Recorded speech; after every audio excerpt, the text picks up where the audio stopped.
नमस्कार, स्वागत आहे तुमचे आईच्या स्वयंपाकघरात। बाहेर जोरदार पाऊस, गरमागरम वडापाव, सोबत लसणाची लाल चटणी, तळलेली मिरची आणि चहा। वा, याच्यासारखे स्वर्गीय सुख नाही। चला तर मग पाहू कसा करायचा स्वादिष्ट वडापाव।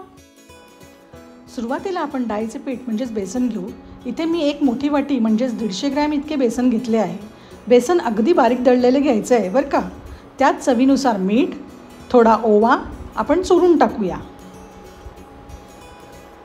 नंतर 2 चिमूट इतका आपल्याला सोडा टाकायचा आहे आणि नंतर हे घोळून घ्यायचं आहे। हो, इथे पाणी एकदम टाकायचं नाही बरं का। थोडे थोडे करत मिश्रण कालवून घ्यायचं आहे। पिठात गुठळ्या होऊ नये म्हणून आपण ते व्यवस्थित मिक्स करून घेऊ। बेसन चांगलं फेटून घ्यायचं आहे। पीठ थोडं पातळच ठेवायचं। त्याची कन्सिस्टन्सी साधारण अशी हवी आहे। ती व्यवस्थित वडे तळायच्या आधी परत दाखवलेली आहे। असे सरसरीत घोळ तयार केला तर वड्याचे आवरण छान खुसखुशीत होते। आता अर्धा तास हे भिजत ठेवू। आता भाजी बनवून घेऊ। इथे अर्धा किलो बटाटे उकडून घेतले आहेत। त्याची आधी सालं काढून घेऊया आणि आपण तो बटाटा कुस्करून घेऊ। एकदम बारीक कुस्करायचा नाही, त्याचे थोडे तुकडे दिसले पाहिजेत। हे साधारण 4 बटाटे अर्धा किलोत बसलेले आहेत। ते आपण पूर्ण कुस्करून घेऊ आणि मऊ करून घेऊ। आता हे असे कुस्करून झालेले आहे। आता भाजीसाठी मिरचीचं वाटण बनवून घेऊया। मिक्सरच्या भांड्यामध्ये 6 मिरच्या घेऊया। त्या अशा मोडून घेतल्या आहेत। त्यात 5-6 लसणाच्या पाकळ्या टाकू आणि 1 इंच इतकं आलं टाकूया। हे वाटून आता बाजूला ठेवू।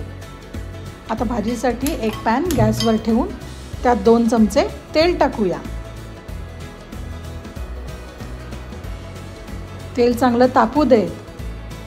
तापल्यावर मग त्यात आपण मोहरी टाकूया। मोहरी चांगली तडतडली की त्यामध्ये जिरं टाकायचं आहे।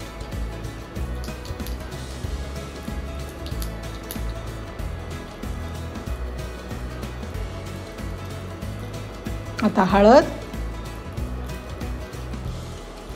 हिंग आणि आता हिरवागार कढीपत्ता टाकायचा आहे।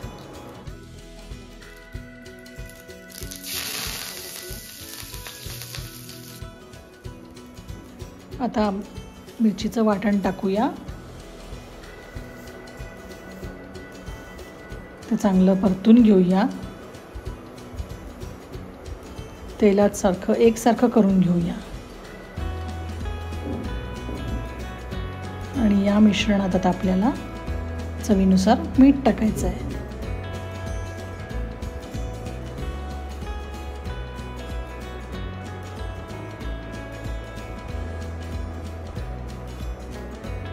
मीठ व्यवस्थित मिक्स करून घेऊया।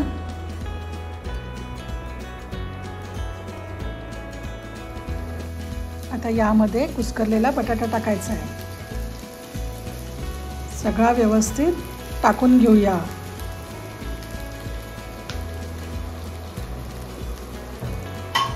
थोडासा मिक्स करून घेऊ। व्यवस्थित वर खाली करून एकसारखं करून घ्यायचं आहे। 1 मिनिटभर परतून झाल्यानंतर भाजीचा रंग एकसारखा आलेला आहे। असा रंग यायला हवा। आता यामध्ये आपण लिंबू पिळून घेऊया। लिंबाने आपल्या वड्याची चव एकदम छान वाढणार आहे। थोडंसं परतून घेतल्यानंतर आपल्याला यामध्ये बारीक चिरलेली कोथिंबीर टाकायची आहे। ती टाकून घेऊया। वा, आता आपलं हे सारण तयार झालं आहे। आता हे गार करत ठेवूया आणि मग वडे वळून घ्यायचे आहे। सुरुवातीला आपण गोल आकार देऊया आणि नंतर वरनं ते चपटे करूया। हे वडे मी साधारण मोठ्या आकाराचे बनवलेले आहेत। असे 8 वडे आपण तयार केलेले आहेत। आता हे आपल्याला पिठात घोळून तळून घ्यायचं आहे। हे पहा, अशी हवी आहे पिठाची कन्सिस्टन्सी। गॅसवर कढईत तेल तापत ठेवलं आहे. त्यात थोडंसं बेसन टाकून पाहू की तेल तापले की नाही. हां, तेल तापलेलं आहे. आता आपल्याला यात वडे सोडायचे. वडा पूर्ण घोळून घेऊन वरती थोडंसं पीठ सरकवून आपल्याला हे तेलात सोडायचं आहे.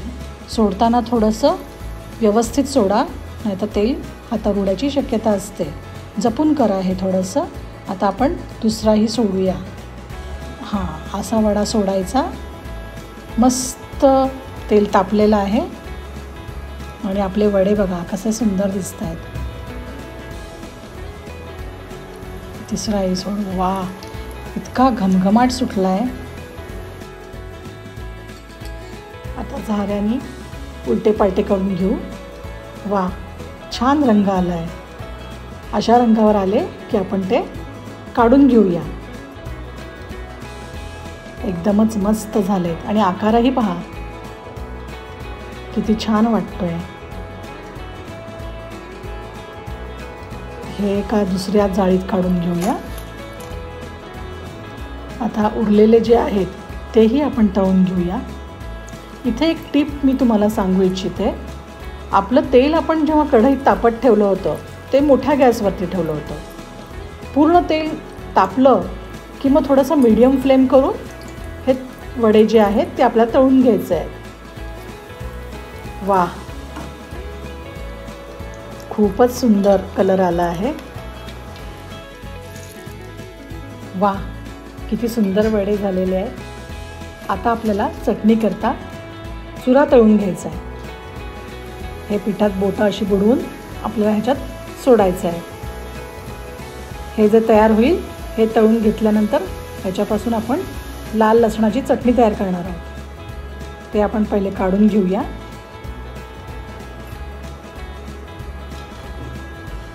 आणि आता चटणीची रेसिपी पाहूया. सालासहित लसूण ठेचून घ्यायचा आहे. नंतर मिरच्याही उभ्या चिरून घ्यायच्या आहे आणि दोन्ही आपल्या तेलातनं तळून घ्यायचं आहे. आता आपण लसूण तळून घेतलेला आहे आणि आता मिरच्या तळून घेऊया. मिरच्या तळताना थोडीशी काळजी घ्यायची आहे. त्या पटकन उडण्याची शक्यता असते, त्यामुळे थोडी काळजी घेऊन आपण ह्या तळूया.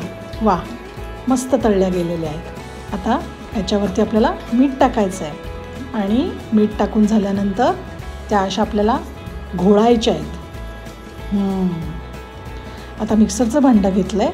त्याच्यामध्ये चुरा टाकूया, त्यामध्ये लसूण टाकूया, मिरची पावडर टाकूया आणि यात मीठ टाकूया आणि हे मिक्सरमधनं वाटून घेऊया.